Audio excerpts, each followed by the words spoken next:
झारखंड की हेमंत सोरेन सरकार ने आने वाले महीनों में कई बड़े त्योहारों को देखते हुए कोविड के मद्देनजर कई महत्वपूर्ण फैसले लिए हैं। तो आइए हम आपको विस्तार से बताते हैं कि कहां मिलेगी आपको छूट और कहां जारी रहेगी रोक। सबसे पहले बात धार्मिक स्थलों की करें तो सभी धार्मिक स्थलों पर मास्क लगाकर श्रद्धालुओं के प्रवेश की अनुमति प्रदान की गई है। यानी अब आप एहतियात बरतते हुए मंदिर, मस्जिद, चर्च जा सकते हैं। धार्मिक स्थल पर संचालन से संबंधित सभी व्यक्ति जैसे पुजारी, पंडा, इमाम, पादरी इत्यादि को कम से कम कोविड का एक टीका लेना अनिवार्य होगा। जिलाधिकारियों द्वारा चिन्हित धार्मिक स्थल जैसे देवघर स्थित बाबा धाम मंदिर इत्यादि में ई पास के माध्यम से अधिकतम 100 लोग 1 घंटे में प्रवेश कर सकेंगे। यानी अब आपको देवघर बाबा के दर्शन के लिए ई पास का सहारा लेना पड़ेगा। धार्मिक स्थल पर श्रद्धालुओं को 50% क्षमता में एकत्रित होने की अनुमति दे दी गई है। हालांकि 18 वर्ष से कम उम्र के बच्चों के प्रवेश पर अब भी रोक जारी रहेगी। सामाजिक दूरी बनाकर रखना अनिवार्य होगा। वहीं धार्मिक स्थलों पर बिना मास्क के प्रवेश पूरी तरह से वर्जित रहेगा। लगातार मास्क लगाए रहना होगा। अब बात करें आने वाली दुर्गा पूजा की, जिसे लेकर कई तरह के कयास लगाए जा रहे थे, तो सरकार ने इस पर भी स्पष्ट गाइडलाइन जारी कर दिया है, जिसमें दुर्गा पूजा पंडाल के निर्माण की अनुमति दे दी गई है। पंडाल में एक समय में क्षमता का 50% या 25 व्यक्ति ही एकत्रित होकर दर्शन का लाभ ले सकेंगे और इसकी पूरी जवाबदेही पूजा समिति की होगी।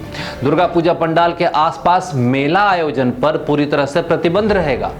बात करें भव्य मूर्ति निर्माण की तो महाराष्ट्र के तर्ज पर मूर्ति की अधिकतम लंबाई 5 फीट ही होगी। पंडाल में कोई तोरण या स्वागत द्वार नहीं बन सकेगा। पंडाल किसी थीम पर भी आधारित नहीं होगा, यानी पंडाल का निर्माण साधारण तरीके से ही करना होगा। पंडाल 3 तरफ से घेरा जाएगा। सबसे बड़ी बात, पूजा के बाद प्रसाद का वितरण नहीं किया जाएगा, यानी अब आपको प्रसाद से वंचित रहना पड़ेगा। पूजा समिति के द्वारा आमंत्रण पत्र वितरित किए जाने पर भी पूरी तरह से रोक लगा दी गई है। आवश्यक रोशनी को छोड़ दें तो कोई भी आकर्षक रोशनी प्रतिबंधित होगी, यानी इस वर्ष भी आपको पंडाल के आसपास चमचमाती लाइटें नहीं दिखेंगी। सांस्कृतिक कार्यक्रमों की बात करें तो गरबा, डांडिया इत्यादि पर पूरी तरह से रोक रहेगी। पूजा पंडाल में 18 वर्ष से कम उम्र के लोगों को प्रवेश की अनुमति नहीं दी गई है। खाने पीने की कोई भी दुकान या ठेला आसपास लगाया नहीं जा सकेगा, यानी अगर आप मेले का आनंद लेना चाहते हैं तो आपको घर से खाकर आना होगा। विसर्जन भीड़ के साथ नहीं निकलेगा एवं जिला प्रशासन द्वारा चिन्हित स्थानों पर ही विसर्जन किया जाएगा। पंडाल में किसी भी समय कोई भी व्यक्ति बिना मास्क के प्रवेश नहीं कर सकेगा।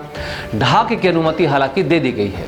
आइए अब बात करें शिक्षा व्यवस्था की, जिसे कोरोना ने सबसे ज्यादा प्रभावित किया है। तो कॉलेज में स्नातक और स्नातकोत्तर शिक्षा के सभी वर्ष की ऑफलाइन कक्षाओं को मास्क पहनकर चलाने की अनुमति दे दी गई है। बात करें विद्यालयों की तो अब वर्ग 6 से 8 तक ऑफलाइन कक्षा की अनुमति दे दी गई है। सभी खेलकूद की गतिविधियों को बगैर दर्शक के आयोजन की अनुमति मिल गई है, यानी अब स्कूली बच्चे मैदान में उतर सकते हैं। तो वहीं बार और रेस्टोरेंट को रात्रि 11 बजे तक खोलने की अनुमति भी दे दी गई है। पर चूंकि कोरोना की तीसरी लहर का खतरा अभी टला नहीं है, इसलिए आवाम से सरकार की यह अपील है कि कोरोना प्रोटोकॉल का सख्ती से पालन करते हुए ही आगामी त्योहारों को अपने परिवार के साथ मनाएं।